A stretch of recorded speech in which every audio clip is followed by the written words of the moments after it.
हरे कृष्ण. सर्वांना स्क्रीन दिसते?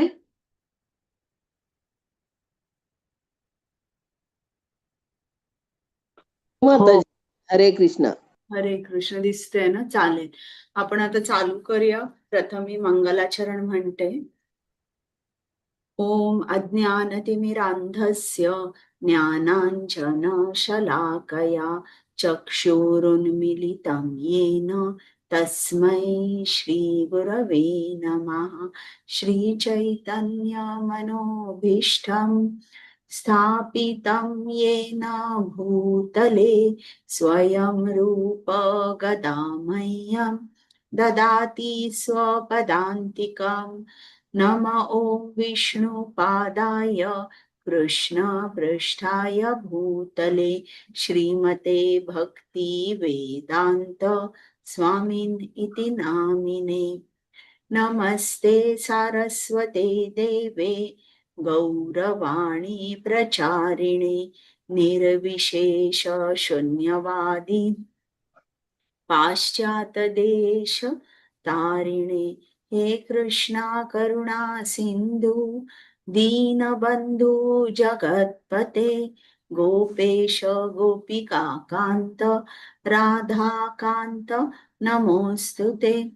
तप्त कांचन गौरांगी राधे वृंदावनेश्वरी वृषभानुसुते देवी प्रणमामि हरिप्रिये. जय श्री कृष्ण चैतन्य प्रभु नित्यानंद श्री अद्वैत गदाधर श्रीवासादि गौर भक्तवृंद.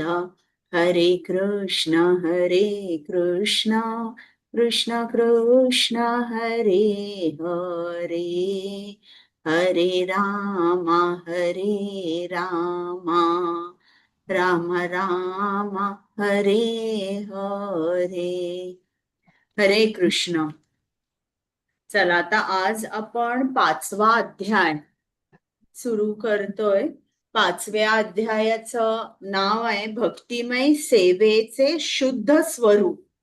आता ही आपण जी भक्ती करतो ही भक्ती कशी आहे, जर आपण या अध्यायात आपल्याला काय सांगायचंय की भक्ती जी आहे ही पूर्णपणे स्वतंत्र आहे. ती कोणावर, कशावर, कुठल्या गोष्टींवर, वेळेवर, कशावरही अवलंबून नाहीये. एखादा माणूस अतिशय गरीब असू शकेल पण तरीही तो कृष्णाचा परम भक्त असू शकेल. एखादा माणूस असेल की ज्याला काहीही सोशल स्टेटस नाहीये, त्याला कोणीही मित्र नाहीये, तरी देखील तो भक्ती करू शकेल. किंवा एखादा माणूस असेल की जो अशिक्षित आहे तर तो देखील श्रीकृष्णाचा परम भक्त होऊ शकेल. मग एखादा असा माणूस असेल की ज्याची मेमरी एवढी स्ट्रॉंग नाहीये, तरी देखील तो कृष्णांचा परम भक्त होऊ शकेल.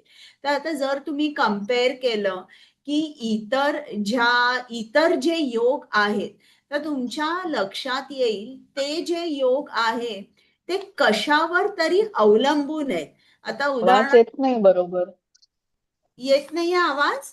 हो, मध्ये मध्ये कट म्हणजे सलग येत नाहीये. व्हिडिओ बंद करू का? हो चालेल. ट्राय बरं, मला एकच मिनिट द्या, मी बघते हे कनेक्शन कसं आहे ते. हरे कृष्ण माताजी, दंडोत प्रणाम. व्हिडिओ बंद करा मग आवाज येईल.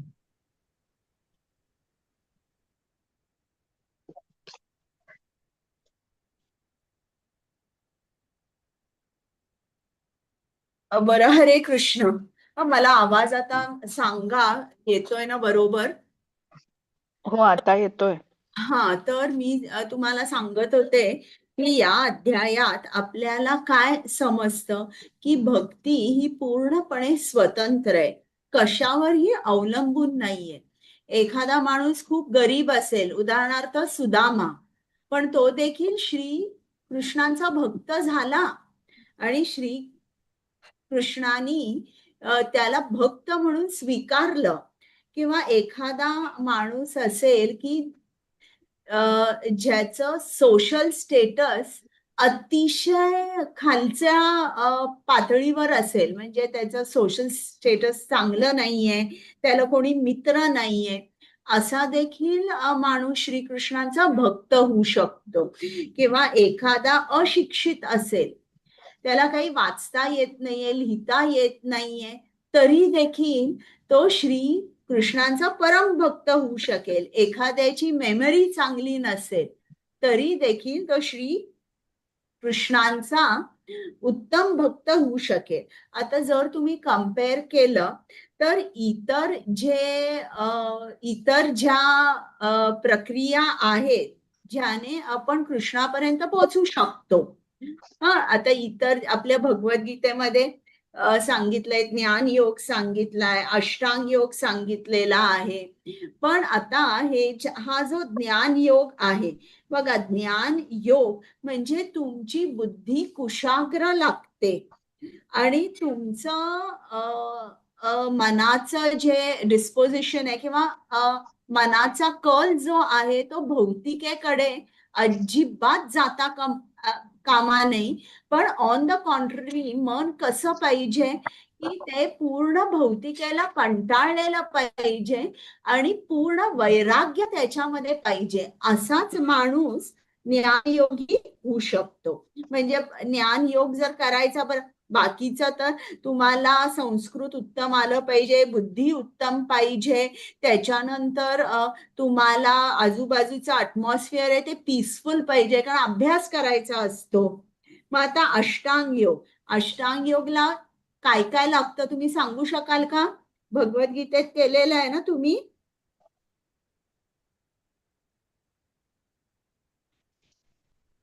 कोण सांगेल अष्टांग योग मध्ये काय काय प्री रेक्विजिट्स आहेत? यम, नियम, बरोबर. आसन, प्राणायाम, हो, ह्या तर सगळ्या बघा, क्रिया पाळाव्या लागतात. हो, तर कितीतरी गोष्टी आहेत अष्टांग योग करायचा असेल. आणि त्यांनी हे पण सांगितलंय की एकांत जागी जाऊन तुम्हाला हा अष्टांग योग करावा लागतो. तर कितीतरी गोष्टी सांगितलेल्या आहेत की त्या आपल्याला त्याचा काटेकोरपणे त्याचं पालन करावं लागतं. मग आता कर्मकांड, एखादं वेदांमध्ये कर्मकांड मध्ये बरीच यज्ञ सांगितलेली आहेत आणि ही यज्ञ जर सक्सेसफुल झाली, आपल्याला त्या यज्ञामध्ये यश हवं असेल तर मग परत आपण दुसऱ्यांवर डिपेंडंट असतो. उदाहरणार्थ जे ब्राह्मण आहेत, ते जे ब्राह्मण आहेत त्यांनी जे ते मंत्र म्हटले जातात ते अचूक तऱ्हेने त्यांनी मंत्र म्हटले पाहिजे. मग परत जी सामग्री असते ती सुद्धा सामग्री उत्तम पाहिजे. आणि अशा तऱ्हेने हे सुद्धा कर्मकांड जे आहे ते पण काही एक्सटर्नल फॅक्टर्सवर अवलंबून असतं. पण फक्त भक्तियोग असा आहे की जो पूर्णपणे शुद्ध आहे आणि कुठल्याही बाह्य गोष्टींवर अवलंबून नाहीये किंवा कुठलेही प्री रेक्विजिट्स लागत नाहीये. मग तुम्ही बुद्धिमान असाल किंवा अक्षरशः ढ असाल, तुम्ही संन्यासी असाल किंवा संन्यासी नसाल, किंवा तुम्ही अयोग्य वेळेला भक्तियोग करताय किंवा तुम्ही ज्या जागेवर जॉब करताय ही सुद्धा जागा अयोग्य असेल तर हे काहीही धरलं जात नाही. म्हणजे एक्सटर्नल सर्कमस्टन्सेसवर भक्तियोग अवलंबून नाहीये. आता उदाहरणार्थ आपण आता भारतात आहोत, भारताला तपोभूमी म्हटलं जातं आणि पाश्चात्य देश जे आहे त्याला भोगभूमी म्हटलं जातं.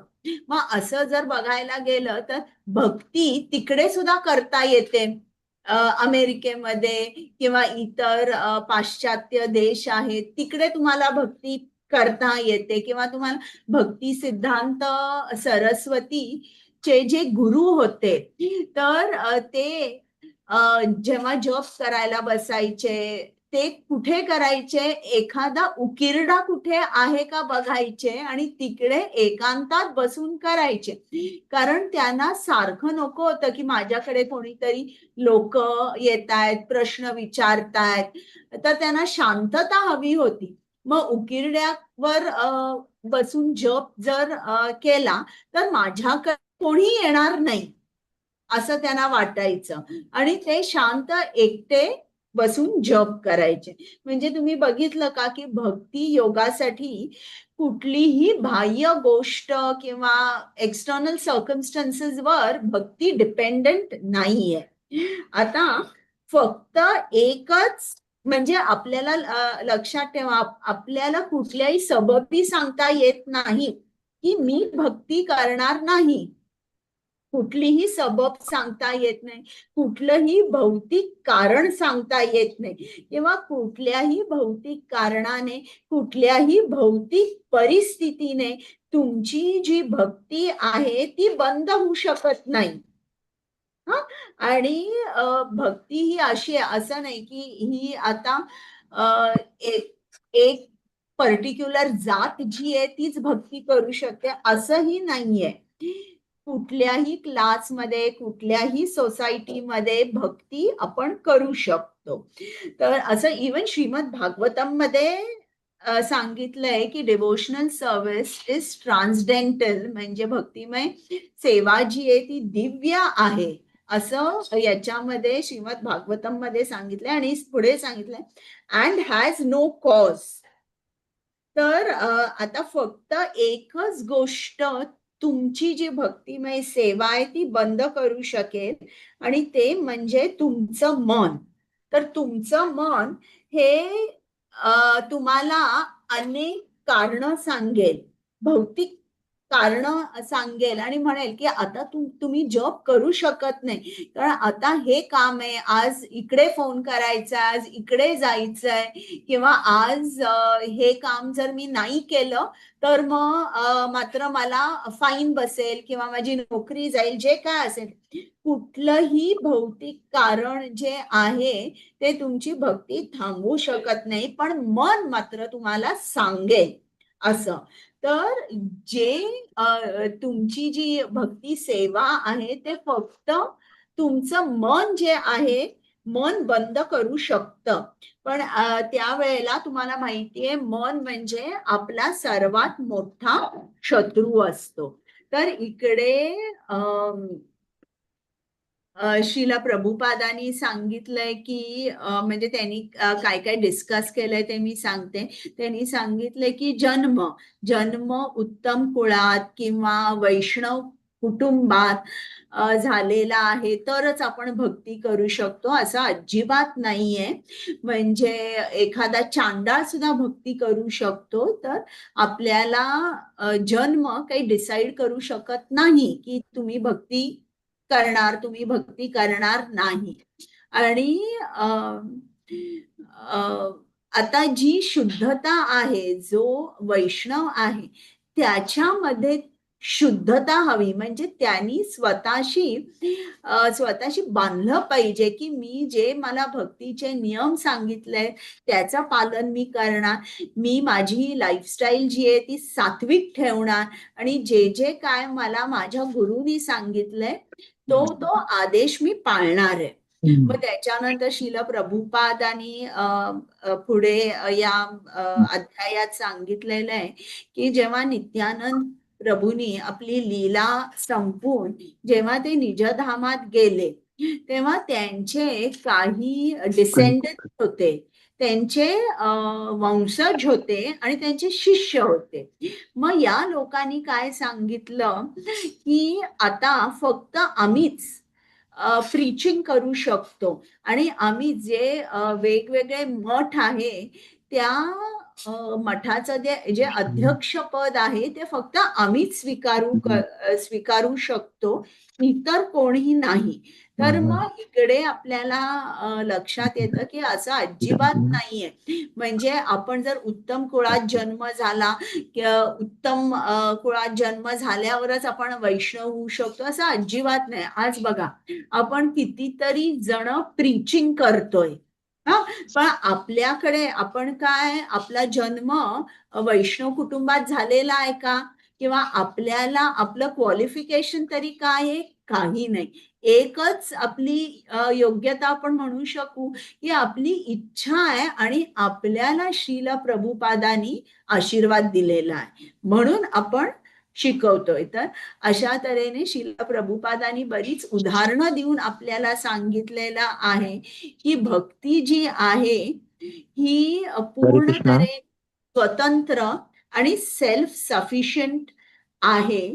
भक्ती कुठल्याही बाह्य गोष्टींवर अवलंबून नाही. तर आणि पण भक्तीमध्ये जरी काहीतरी आपण म्हणूया काही फॉल डाऊन झाले, एखादा माणूस भक्ती मार्गावर चाललाय, आता तो चुकून त्याचा पाय घसरला आणि तो वाममार्गी चालू लागला, तरी देखील श्रील प्रभुपाद आपल्याला सांगताय की टेम्पररी फॉल डाऊन्स जे आहे त्यांनी भक्ती आपली बंद होऊ शकत नाही. मग तुम्हाला काही उदाहरणं आठवत आहेत का शास्त्रातली?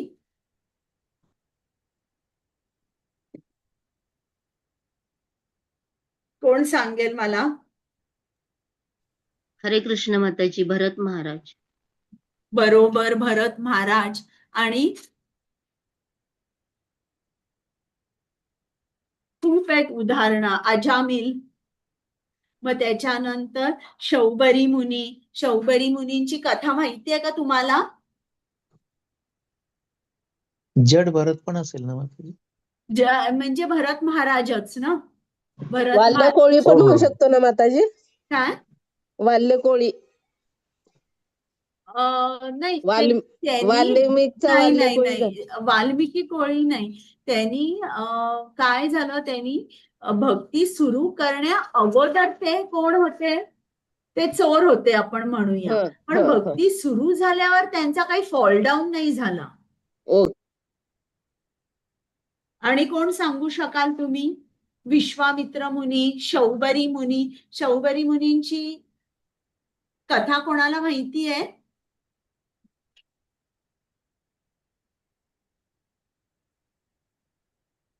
बरं, ते शौबरी मुनी पण हा सांगा.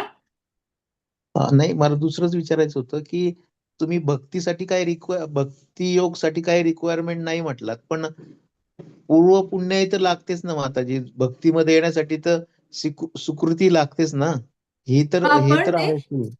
सुकृती म्हणजे आपल्याला किंवा भक्तांचा संग लागतो. पण हे सगळं जे लागतं त्यासाठी आपल्याला चांगला जन्म, उत्तम शिक्षण किंवा खूप पैसा आहे, खूप श्रीमंती आपल्याकडे, या गोष्टी लागत नाही. पण एक्सटर्नल फॅक्टर्स लागत नाही. पुण्याही तर लागतेच सुकृती ना माताजी. ती पुण्याही लागतेच ना. ती लागते थोडी.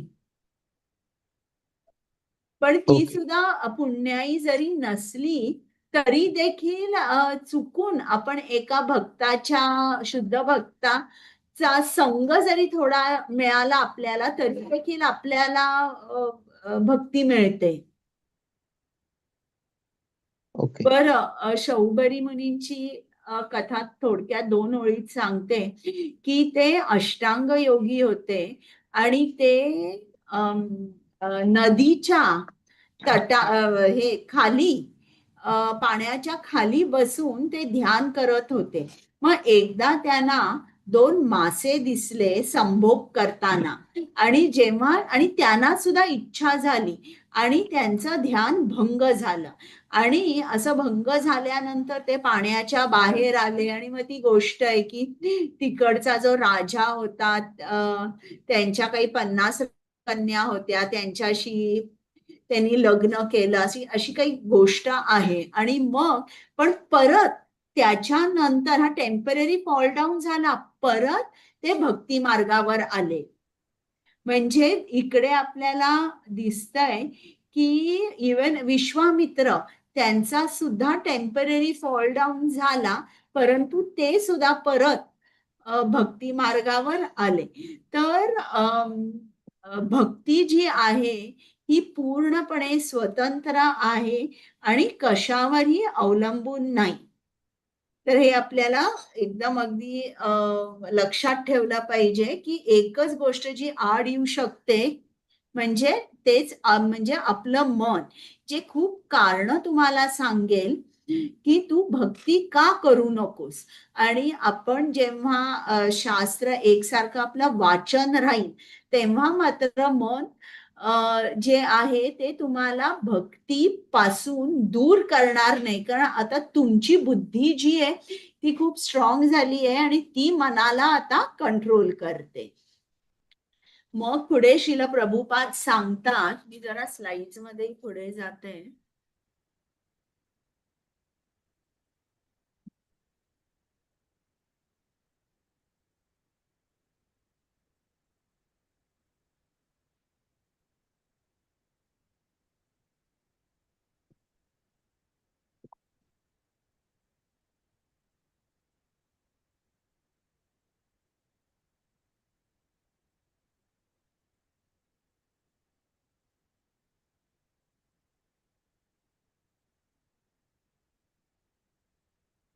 मग इकडे त्यांनी उदाहरण दिलेले की आपण जर चांगल्या कुळात आपला जन्म झाला तरच आपण भक्ती करू शकतो का, नाही, असं नाहीये. आणि मग इकडे आपल्याला त्यांनी वेगवेगळ्या पुराणात असलेली उदाहरणं दिली आहे की मयूरध्वज नावाचा जो राजा होता त्याच्या राज्यामध्ये जे अगदी आपण म्हणूया खालच्या जातीची लोक होते त्या लोकांना सुद्धा त्यांनी वैष्णव केलं. त्यांना भक्ती मार्ग च ज्ञान देऊन किंवा भक्ती करून ही अतिशय खालच्या जातीची लोक सुद्धा वैष्णव झाली.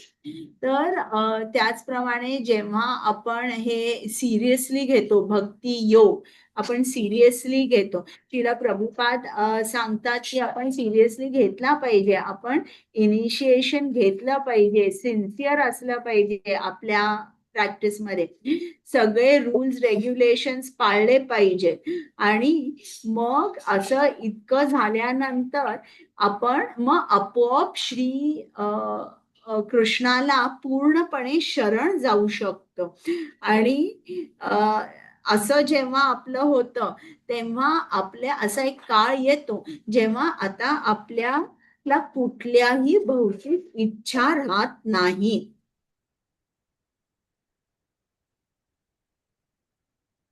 म्हणजे इकडे श्रील प्रभुपादांनी सांगितलंय की आपल्याला चांगला जन्म किंवा इकडे शुद्धीकरणासाठी काही रिच्युअल्स करावे लागतात, ते सुद्धा आपल्याला करावे लागत नाही. किंवा वर्णाश्रम धर्म जो आहे, कुठल्या वर्णात आहे, कुठल्या आश्रमात आहे, हे याच्यावर भक्ती अवलंबून नसते. आता हे जे आहे रिच्युअल्स ऑफ प्युरिफिकेशन, तर आता मी तुम्हाला विचारते की समजा जर एकाने काही पाप केलं असेल तर त्याला प्रायश्चित्त लागतं. हा, तर पण एखादा भक्त असेल तर त्यांनी काय प्रायश्चित्त केलं पाहिजे असं तुम्हाला वाटतं?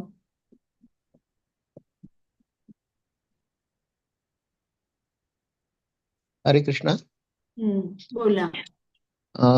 कर्मकांडाप्रमाणे त्याने भक्तांनी प्रायश्चित्त घेण्याची गरज नाही, पण पुन्हा परत ती चूक न करता भक्तीमध्ये अग्रेसर झालं पाहिजे.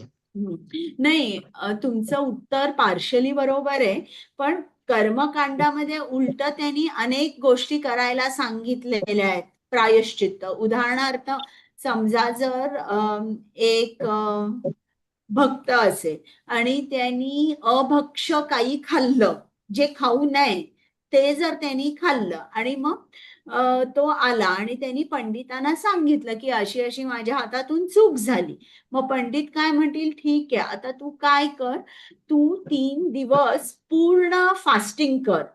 3 दिवस पूर्ण उपवास कर आणि मग त्याच्यानंतर उपवास सोडायच्या अगोदर तू गरिबांना अन्नदान कर आणि असं केल्यानंतर तू या कर्मबंधनातून मुक्त होशील. तू जे काय चुकीचं केलेलं आहेस त्याच्यातून तू मुक्त होशील. पण भक्ती ही इतकी पॉवरफुल आहे की एखादा भक्त जर चुकून तो टेम्पररी त्याचा फॉल डाऊन झाला की त्याला कुठलीही सेपरेट प्रोसेस किंवा कुठली प्रक्रिया करावी लागत नाही त्याच्या शुद्ध होण्यासाठी. तर त्याला काय लागतं, त्यांनी फक्त परत जी भक्तिमय सेवा आहे ती कंटिन्यू करायची इमिजिएटली आणि परत तो भक्त म्हणून ओळखला जातो. कधीतरी असं होतं की जेव्हा आपण भक्ती मार्गावर क्रमण करतोय तेव्हा कधीतरी आपलं मन खूप प्रबळ असतं आणि इच्छा पण खूप असतात आणि कधीतरी असं होतं की या इच्छांना आपण बळी पडतो आणि आपला सुद्धा फॉल डाऊन होऊ शकतो. पण श्रील प्रभुपाद सांगतात doesn't matter, come back and continue devotional service. एकसारखे 9.30 मध्ये दिलंय माताजी हा बरोबर आहे. भगवद्गीता. हो हो असं. तर आपल्याला काय करावं लागतं की फक्त भक्तिमय सेवा जी आहे ती आपल्याला कंटिन्यू करावी लागते आणि रूल्स रेग्युलेशन्स पाळायचे आणि प्रायश्चित्ताचं काहीही कारण नाहीये. तर आता जो 7th ऑफेन्स आहे टू द होली नेम, जे 10 अपराध आहे त्यातला जो 7वा अपराध आहे तो काय आहे की हरिनामाच्या बळावर आपण कुठलं तरी पाप करणं, म्हणजे to commit sinful activities on the strength of chanting the holy name. मग एक श्रील प्रभुपादांचा शिष्य होता. तर श्रील प्रभुपाद जेव्हा प्रश्न उत्तरांचा सेशन होता तेव्हा या शिष्याने त्यांना विचारलं की if I commit sinful action on the strength of chanting the holy name, म्हणजे मी पाप करतोय पण मी पाप करतोय म्हणून मी नाम सुद्धा खूप जोमाने घेतोय आणि खूप जास्त राऊंड्स करतोय. तर मग पुढे काही बोलण्याच्या अगोदरच श्रील प्रभुपादांनी त्याला थांबवलं आणि सांगितलं की you should not even be thinking about that. So you are thinking like that because you want to commit a sin, असं त्याला विचारलं. आणि if you are doing like this, then you will straight away go to hell. You will go to Yamraj's planet and still you will not be redeemed. त्यांनी सांगितलं हा खूप खूप गंभीर अपराध आहे आणि तुमची जी स्पिरिच्युअल हेल्थ आहे किंवा तुमची जी स्पिरिच्युअल लाईफ आहे ती पूर्ण उद्ध्वस्त होईल आणि तुम्ही ऍडव्हान्समेंट तर सोडाच पण तुम्ही या स्पिरिच्युअल जे आध्यात्मिक जीवन जगताय त्याच्यापासून खूप लांब फेकले जाल. त्याच्यामुळे त्यांनी या डिवोटीला सांगितलं you must never say that I will do something wrong and I catch up, असं आपण कधीच म्हणायचं नाही. तर आता कधीतरी आपण जेव्हा आपले टेम्पररी फॉल डाऊन्स होतात तर आपल्याला लक्षात येतं की ते इंटेन्शनल होते की अनइंटेन्शनल होते आणि त्याप्रमाणे आपल्याला लक्षात आलं पाहिजे की जो फोर्स आहे त्या भौतिक इच्छेचा तो इतका स्ट्रॉंग आहे की आपण आपल्या हातातून पाप घडतं पण मग आपल्यामध्ये तो सिरियसनेस आला पाहिजे की मी आता मात्र मला चूक समजली, मी आता उत्तम तऱ्हेने चॅन्टिंग करीन, माझं अध्ययन वाढवीन आणि जरी मटेरियल डिझायर कुठली भौतिक इच्छा आली तरी त्यांनी मी हलणार नाहीये. तुम्हाला माहितीये ना की जो पश्चातापाचा जो अग्नी असतो तो पूर्ण जे रिॲक्शन्स असतात टू सिनफुल ऍक्टिव्हिटीज हे पूर्ण तो जाळून टाकतो. जे पाप करतो त्याचे जे परिणाम आपल्याला भोगावे लागणार आहे तो या पश्चातापाचा अग्नी हे जे पापाचे परिणाम आहे हे पूर्ण जाळून टाकतो. पण आपल्याला ते आतून वाटलं पाहिजे की आता मात्र हे झालं माझ्या हातातून पाप. तर खरं जो पश्चाताप आहे तो म्हणजे काय की आता मी हे करणार नाही. हे एक बाजू झालं. पण आता मी काय करणार आहे, मी सिरियसली चॅन्टिंग करणार आहे, मी राऊंड माझे वाढवणार आहे, अध्ययन वाढवणार आहे, सेवा करायचा प्रयत्न करणार आहे आणि मग परत जर मटेरियल डिझायर आली तर मी त्या मटेरियल डिझायरनी भौतिक इच्छेने मी हलणार नाही.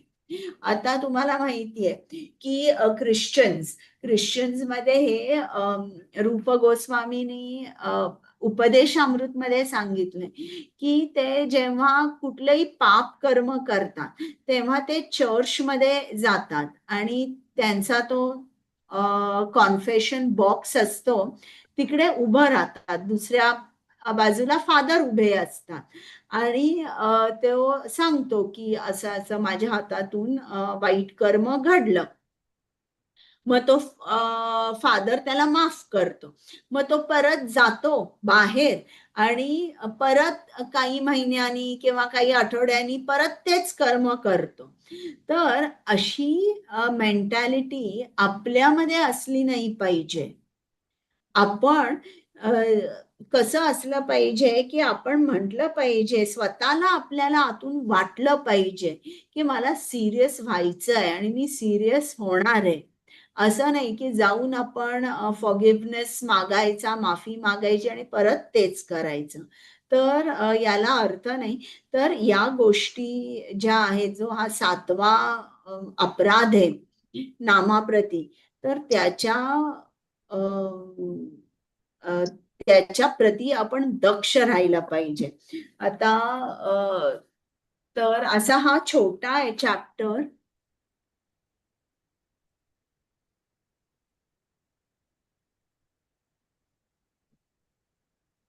हे सगळं जे आहे ना हे पुस्तकात दिलेलं आहे.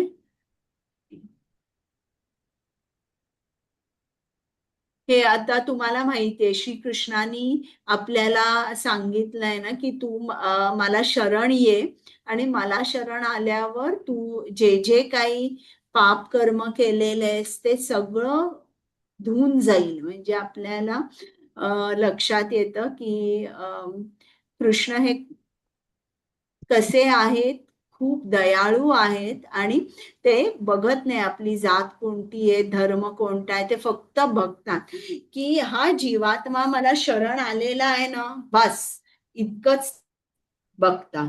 तर आता हे आपण जेव्हा हे वाचू तो 5वा अध्याय तेव्हा आपल्याला हे सगळे जे संदर्भ आहेत ते आपल्याला लक्षात येतील. मग आता जे आपले पंचतत्व आहे त्या पंचतत्वामध्ये गदाधर दास हे श्री चैतन्य महाप्रभूंचे पर्सनल असोसिएट होते. तर हे काय करायचे की चॅन्टिंग करायचे. आणि चॅन्टिंग कुठे करायचे, जो काझी होता त्या काझीच्या घराच्या बाहेर ते जोर जोराने कीर्तन करायचे. मग त्या एक दोन काही काळ हा काझी थांबला, पण नंतर मात्र त्याला खूप राग येऊ लागला आणि एकदा तो रागाने बाहेर आला आणि त्यांनी ठरवलं की या गदाधर दासला चांगली शिक्षा द्यायची. पण जेव्हा हा काझी गदाधर दासकडे बघतो तेव्हा काय होतं, त्याच्या हृदयाचं रूपांतर होतं आणि जो तो ताव्या त्याव्याने आणि अगदी खूप रागारागाने येतो त्याला शिक्षा करण्यासाठी, पण जेव्हा तो तोंड उघडतो तेव्हा तो अगदी मृदू आवाजात बोलतो की तुम्ही इकडे कीर्तन करू नका. मग गदाधर दास म्हणतो, बरं मी नाही करणार, मी इकडनं जातो, पण तुम्ही एकदा तरी हरीचं नाव घ्या. तुम्ही एकदा हरीचं नाव घेतल्यानंतर मी नक्की जाईन. मग काझीला माहितीये की तो तर मुस्लिम, तो श्रीकृष्णांचं किंवा हरीचं नाव कशाला घेईल, आणि इतर लोकही त्या काझीकडे बघत असतात. मग काझी म्हणतो की मी आज नाही पण उद्या मी नक्की हरीचं नाव घेईन. मग गदाधर दास म्हणतात, हरी बोल, तू आत्ताच हरीचं नाव घेतलंयस, एकदा घेतलंस तू नाव. आणि मग त्याच्यानंतर तो काझी आहे तो गदाधर दासचा शिष्य होतो. तर अशा तऱ्हेने आपल्याला लक्षात येतं की बघा, हा काझी आहे, हा कुठला वर्ण, कुठला आश्रम, कुठली जात, याच्या सर्व पलीकडे ही भक्ती आहे. म्हणजे इतकी पॉवरफुल आहे की भक्ती जात बघत नाही किंवा धर्म बघत नाही, काहीही बघत नाही. आता जे भक्ती सिद्धांत सरस्वती होते त्यांनी तर नॉन ब्राह्मण्स जे होते त्यांना सुद्धा इनिशिएशन दिलं आणि म्हणजे त्यांनी सुद्धा आपलं उदाहरण हे भक्ती ही कशावर अवलंबून नाही हे स्वतः त्यांनी सुद्धा दाखवलं. किंवा श्रील प्रभुपाद हे अमेरिकेला गेले आणि अमेरिकेमध्ये आपण म्हणूया ते म्लेच्छ होते, अगदी खाली पडलेली, म्हणजे शूद्रापेक्षाही लोवर जे आहेत त्यांना म्लेच्छ म्हणतात. तर त्यांना देखील श्रील प्रभुपादांनी त्यांचं रूपांतर एका शुद्ध वैष्णवामध्ये केलं. म्हणजे बघा किती भक्ती पॉवरफुल आहे. आणि आपले श्रील प्रभुपाद सुद्धा किती पॉवरफुल आहे की केवळ तिकडे अमेरिकेला जाऊन ही जी लोक होते, हिप्पी लोक होती, त्यांच्याबरोबर बसली, त्यांनी चॅन्टिंग केलं आणि एवढं करून ते त्यांचं रूपांतर शुद्ध वैष्णवात झालं. मग इकडे श्रील प्रभुपादांनी आणि उदाहरणं पण दिलेली आहेत की भक्ती कशी स्वतंत्र असते, कशावर अवलंबून नसते. मग त्यांनी म्हटलेलं आहे की आता जो ध्रुव आहे, ही ऍक्च्युली एक पद्यावली आहे जिकडे त्यांनी भक्तीचं ग्लोरिफिकेशन केली आहे, स्तुती केली आहे की ध्रुव हा किती वर्षाचा होता, 5 वर्षाचा होता. मग 5 वर्षाच्या मुलाला काही मॅच्युरिटी असते का भक्ती करण्यासाठी, पण तरीही त्यांनी केली. किंवा जो मृगारी होता तो काय करत होता, त्याचा धर्म काय होता की तो शिकार करायचा. आणि जो माणूस शिकार करतो त्याच्यामध्ये दया अजिबात नसते, पण हा देखील शिकारी वैष्णव झाला.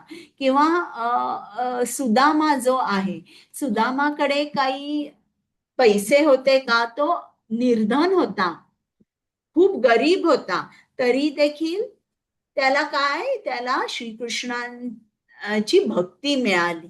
किंवा विदुर त्यांनी म्हटलंय हा दासीपुत्र होता, तरी देखील विदुर हे श्री कृष्णांचे खूप मोठे भक्त आहे. किंवा त्यांनी गजेंद्राचं उदाहरण दिलंय की त्याला काही बुद्धी होती का गजेंद्राला. म्हणजे आपण म्हणूया गजेंद्र तर एका प्राण्याच्या शरीरात, एका हत्तीच्या शरीरामध्ये होता. कुठल्याही प्राण्याला इंटेलिजन्स असतो का, तर त्याप्रमाणे गजेंद्र सुद्धा श्रीकृष्णाचा भक्त झाला. तर कुब्जा त्यांनी सांगितलंय, कुब्जा दिसायला सुंदर होती का, कशी होती ती, कुरूप होती, पण तरी देखील कुब्जानी सुद्धा श्रीकृष्णांची भक्ती केली. तर इकडे आपल्याला समजतं की आपल्याला भक्तीसाठी कुठलंही प्री रेक्विजिट लागत नाही. आणि आपल्याला काय लागतं, आपण मनापासून श्रीकृष्णांची सेवा करायची. बघा, आता आपल्या प्रत्येकामध्ये काही ना काहीतरी टॅलेंट आहे. आणि आपण तो जो आपल्याला दिलेला टॅलेंट आहे तो to the best of our ability वापरायचा आहे. कोणासाठी? श्रीकृष्णांची सेवा करण्यासाठी. श्रीकृष्णांची सेवा करण्यासाठी. तर असं नाहीये की आता आपण असं कोणीतरी म्हणेल की मला चांगलं गायला येत नाही तर मी कीर्तन करू शकत नाही, किंवा I am not a singer, I cannot do kirtan. मग किंवा कोण म्हणेल की नाही, मला जर कोणी विचारलं की तुम्ही क्लास घेता का, मग एखादा भक्त उत्तर देईल की नाही बाबा मी क्वालिफाईड नाहीये किंवा मी कधीच प्रीचिंग केलं नाही.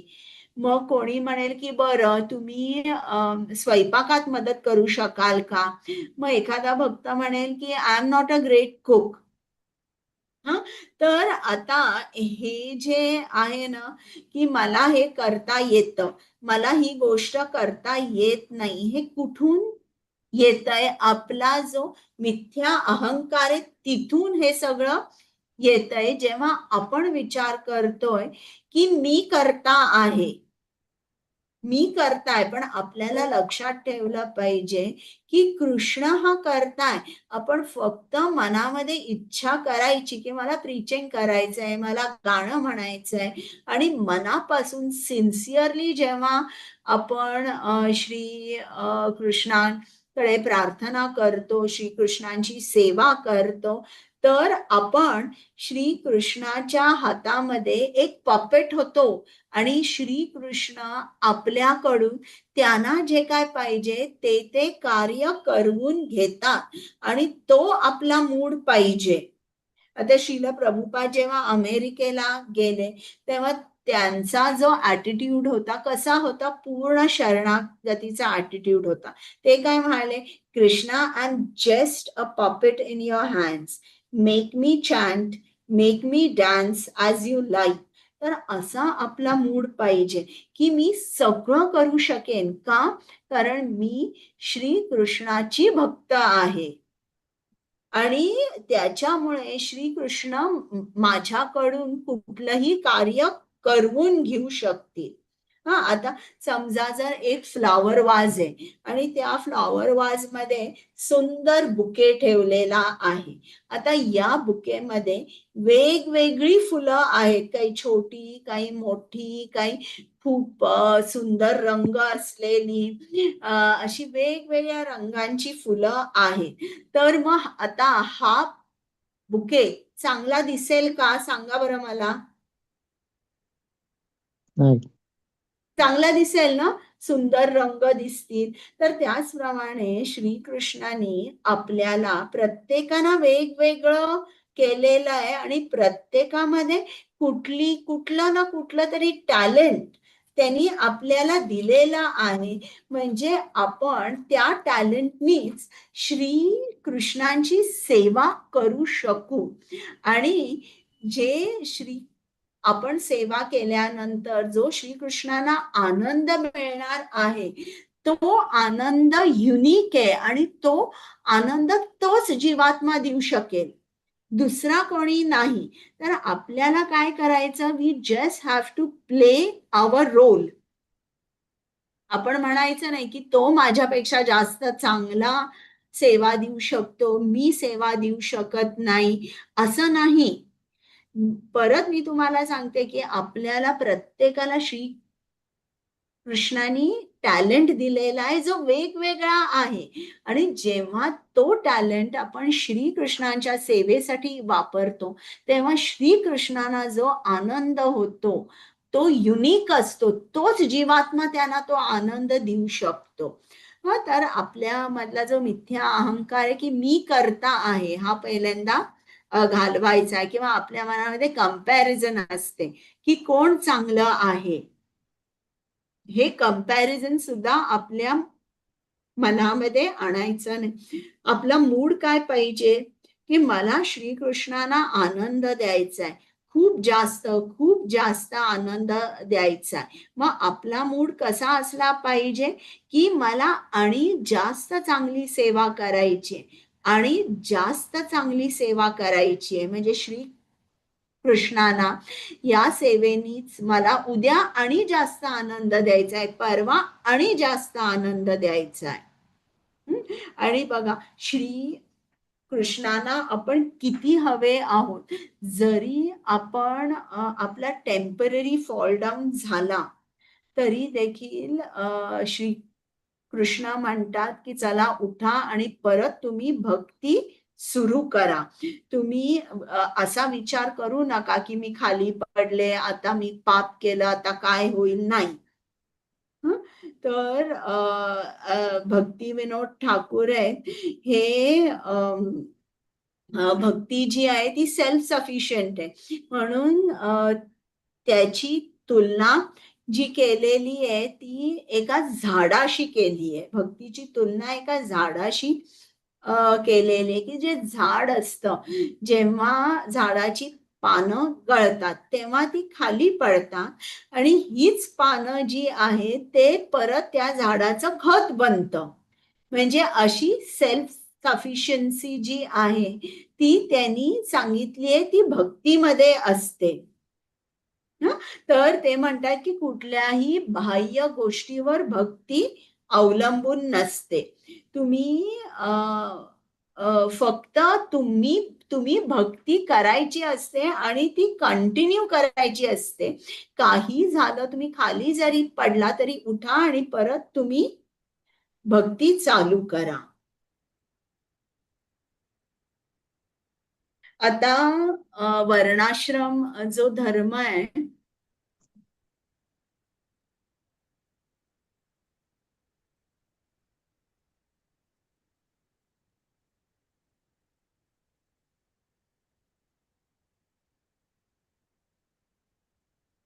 तर झालंय आपला.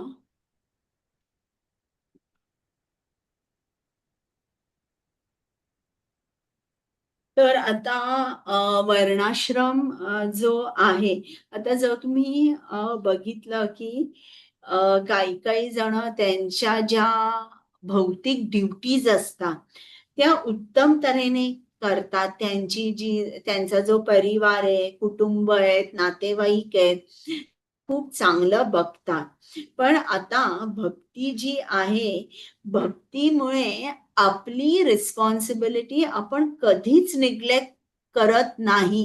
म्हणजे असं कधी होत नाही की एखादी स्त्री भक्ती करते किंवा एखादा माणूस भक्ती करतो तर तो पूर्ण त्याची रिस्पॉन्सिबिलिटी, त्यांचे जे पूर्वज आहे किंवा त्याची जी फॅमिली आहेत, मुलं आहेत, त्यांच्या प्रती तो निग्लेक्ट करतोय, असं कधीच होत नाही. इनफॅक्ट भक्तीमुळे आपलं नातं आपल्या नातेवाईकांबरोबर किंवा आपल्या कुटुंबाबरोबर अधिक परिपूर्ण होतं. आणि बघा की खरी आता जी आई असते, जे वडील असतात, त्यांची मुख्य ड्युटी काय असते आपल्या मुलीप्रती, कोण सांगू शकेल?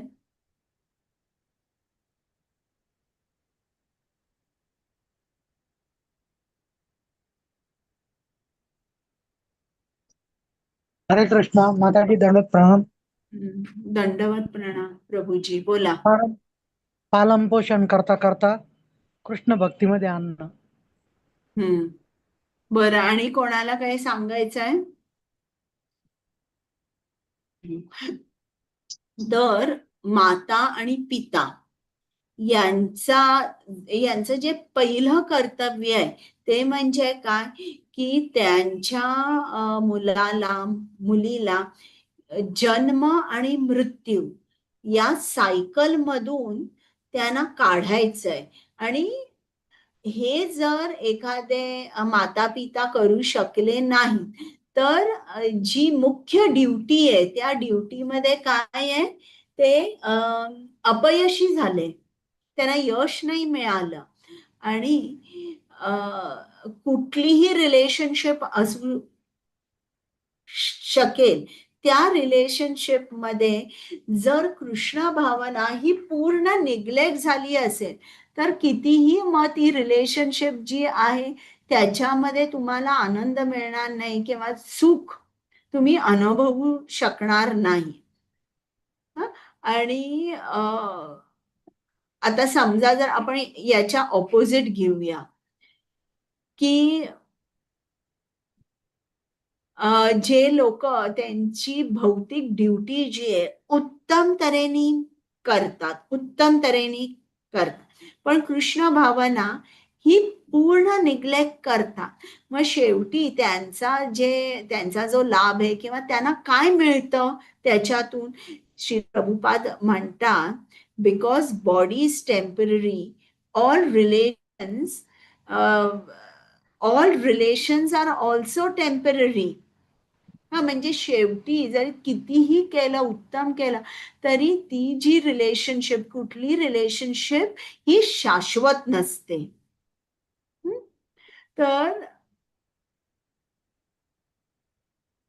तर आपल्याला एकदम एक्स्ट्रीम सुद्धा विचार करायचा नाहीये की मी फक्त भक्ती करणार आहे आणि मी माझं भौतिक रिस्पॉन्सिबिलिटी, भौतिक माझ्या ज्या जबाबदाऱ्या आहेत, भौतिक कार्य आहे ते काही करणार नाही, असं नाही. आपल्याला आपल्या कुटुंबाचं लक्ष ठेवलं पाहिजे, ती कार्य जे काय आपलं कार्य आहे ते केलं पाहिजे, जी जबाबदारी आहे ती उत्तम तऱ्हेने केली पाहिजे, पण कसं, keeping Krishna in the centre. मग आता तुम्हाला हे पण माहितीये की आपण जेव्हा आपल्याला 5 यज्ञ सांगितलेली आहेत, 5 यज्ञ तुम्ही आठवू शकाल का?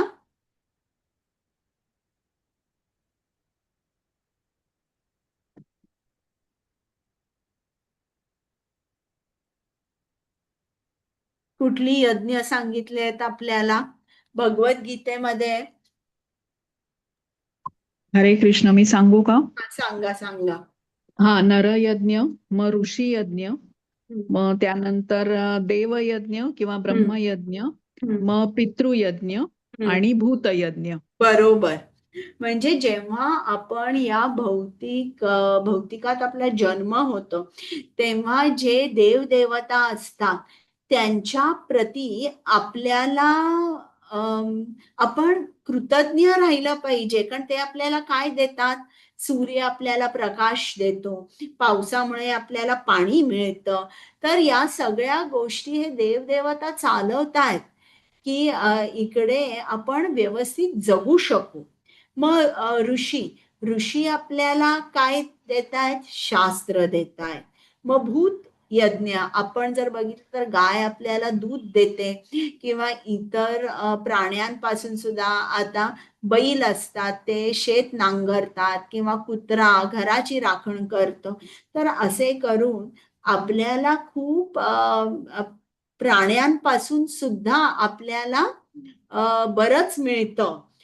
मग जे आपले नातेवाईक असतात ते आपल्याला मदत करत असतात किंवा कधी आपल्याला बरं नसतं तेव्हा आपण डॉक्टरकडे जातो किंवा जर आपल्याला टॅक्स भरायचा असेल तर आपण एखाद्या CA ची मदत घेतो. तर अशा तऱ्हेने अनेक माणसं असतात जी आपल्याला मदत करत असतात. आणि जे पितृयज्ञ म्हणजे आपल्याला जी काही वेल्थ मिळाली आहे, थोडी आपल्याकडे प्रॉपर्टी असेल किंवा आपल्याला हे शरीर मिळालंय, हे कोणामुळे आपल्याला मिळालंय? आपले आई वडील किंवा जे आपल्या याच्यात वंशातले जे पूर्वज आहेत त्यांनी आपल्यासाठी पैसे ठेवलेले आहेत, प्रॉपर्टी ठेवलेली आहे. तर याबद्दल सुद्धा आपल्याला कृतज्ञ असलं पाहिजे. पण आपल्याला इकडे कृष्ण भावनेत आपल्या भक्ती बघा अशी आहे की आता या सर्वांचा मूळ म्हणजे देवदेवता, ऋषी, नर, भूत या सर्वांचा मूळ कोण आहे? श्रीकृष्ण आहे. म्हणून डायरेक्टली जेव्हा आपण श्रीकृष्णासाठी भक्ती करतो तेव्हा आपल्याला ही वेगवेगळी यज्ञ करावी लागत नाहीत. तर आपल्याला लक्षात ठेवलं पाहिजे की हे जी भक्ती आहे ही पूर्ण तऱ्हेने स्वतंत्र आहे. कोणीही ती कुठल्याही बाह्य गोष्टींवर अवलंबून नसते, जातीवर, तुमच्या शिक्षणावर, बुद्धीवर, कशावरही अवलंबून नसते.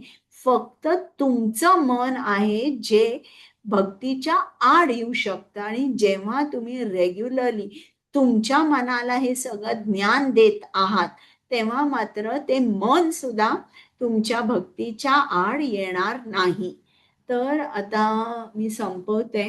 बरं, मला एक विचारायचंय तुम्हाला सर्वांना की जो 5वा आणि 6वा चॅप्टर आहे ना, तर एक मिनिट मी हे स्टॉप शेअर करते आणि रेकॉर्डिंग बंद करते.